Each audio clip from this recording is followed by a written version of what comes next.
Bienvenue sur Rêverie Récréative, je suis ravie de vous retrouver pour vous présenter cette boîte, qui est une boîte que Stampin' Up vend prêt à être montée, comme ceci. Et elle s'appelle Mini Boîte Pepper Pumpkin. Et comme vous le voyez, c'est une boîte assez simple dans sa décoration que je vous propose. Alors pour cette réalisation, il vous faudra une boîte, un morceau de blanc simple qui fait 11,5 sur 7 et dans les mêmes dimensions, il nous faudra du papier vélin chatoyant en pierre rose polie. Et pour finir, une chute de papier noir. On va tout de suite commencer avec la chute et on sort notre set de poinçons là pour toi. On prend d'ailleurs le dies où si on le sort il sera marqué là pour toi, donc je le sors une fois et on se retrouve tout de suite. Notre découpe est sortie, on va pouvoir la mettre sur le côté, on ne la reprendra qu'à la fin et on va venir tout de suite avec notre morceau de blanc simple qui fait 11,5 sur 7. On va également prendre de la pâte à embosser. La recharge, moi ici ça sera en pierre rose polie, donc forcément nos outils pour travailler la pâte, ainsi que le tapis pour la mettre dessus. De la même façon qu'on va changer le message sur celui qu'on est en train de faire ensemble, je vais également changer le motif qui était celui-ci par celui-ci. Et ces pochoirs viennent du pochoir fleurs et papillons à superposer. Donc je le mets le plus droit, à peu près comme ceci. Là pareil au plus droit.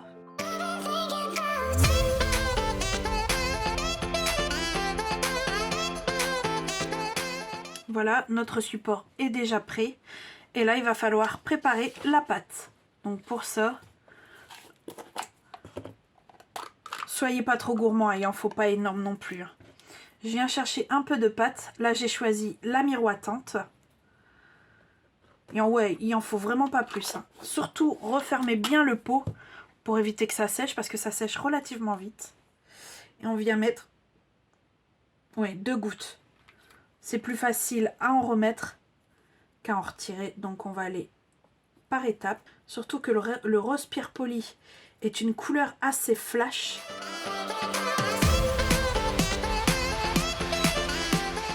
Et une fois qu'on a la couleur qu'on leur souhaite, moi celle-ci, ça me vient elle me convient parfaitement. Elle est assez proche du papier chatoyant. Et je viens étaler.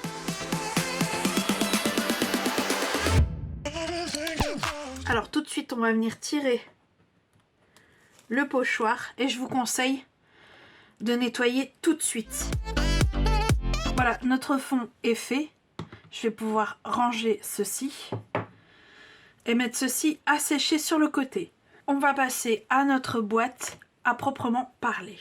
Alors, vous vous rendrez compte qu'il y a un côté, je vais dire cartonné et l'autre plastifié. Nous, on va travailler sur le côté cartonné. Et pour ça, je vais avoir besoin d'alcool, alcool blanc, transparent, d'un spray et toujours de notre recharge. Et en fait, on va venir donner cet aspect moucheté à notre boîte. Donc pour ça, rien de plus simple. Mettez un peu d'alcool. Vraiment un peu, hein, ça sert à rien de... Là, moi j'ai mis cette quantité-là. Et encore, je trouve que c'est beaucoup trop. Et on va venir mettre quelques gouttes. Après ça, c'est à vous de juger, hein, dans le spray. Et là, on va venir, dans un premier temps, asperger tout simplement notre boîte. Voilà, j'ai pas été de trop, j'en ai pas fait de trop.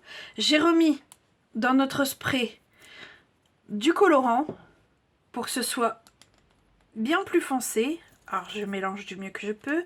Et là, on va pas asperger dans le sens à proprement dit. On va venir comme ça faire des taches.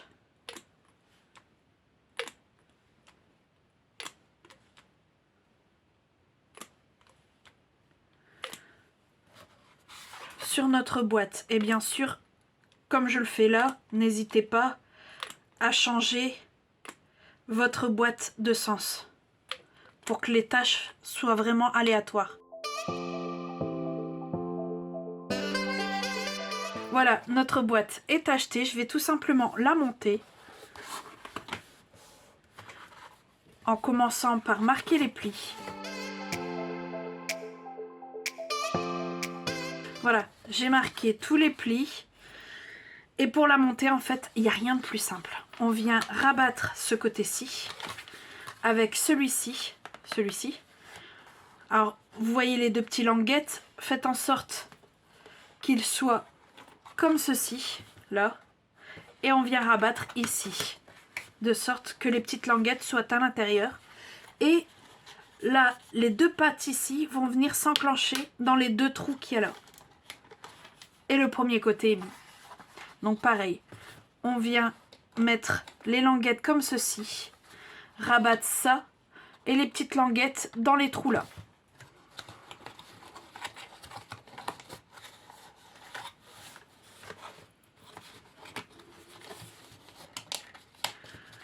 Voilà, et comme par magie, notre boîte est montée.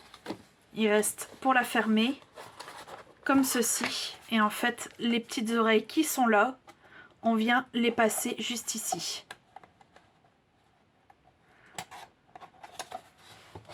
Et notre boîte est montée.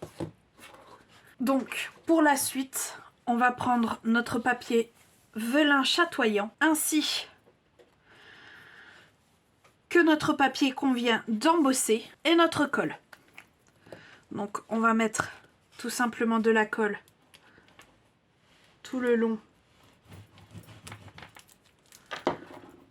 de notre papier qui a été embossé.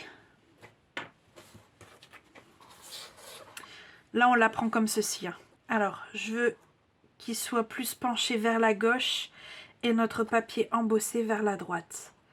À peu près comme ceci. Ouais, moi j'aime bien comme ça.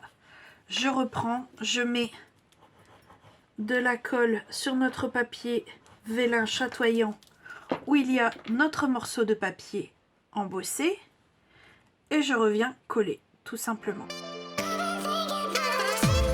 Dernière étape est de prendre notre là pour toi et d'y mettre un peu de colle à l'arrière. Bon, j'ai mis un peu aléatoirement et là je viens le coller comme ça sur la boîte. Et voilà, avec cette dernière étape, notre boîte est terminée. J'aime beaucoup ce projet simple et rapide qui peut nous permettre, par exemple pour un goûter ou pour un anniversaire, faire plusieurs à la fois. Ça nous prendra pas tout notre temps et ça rend super joli. Après, il est vrai qu'à l'intérieur on peut y mettre énormément de choses. Je trouve que les boîtes sont assez grandes. Comme je le disais, pour des goûters, c'est super. On peut facilement y glisser des gâteaux, voire des bonbons. Dans tous les cas, j'espère que ce projet vous aura plu. Si c'est le cas, n'hésitez pas, mettez un petit pouce bleu et on se retrouve très vite pour de nouvelles Odyssées Scrap. Bye!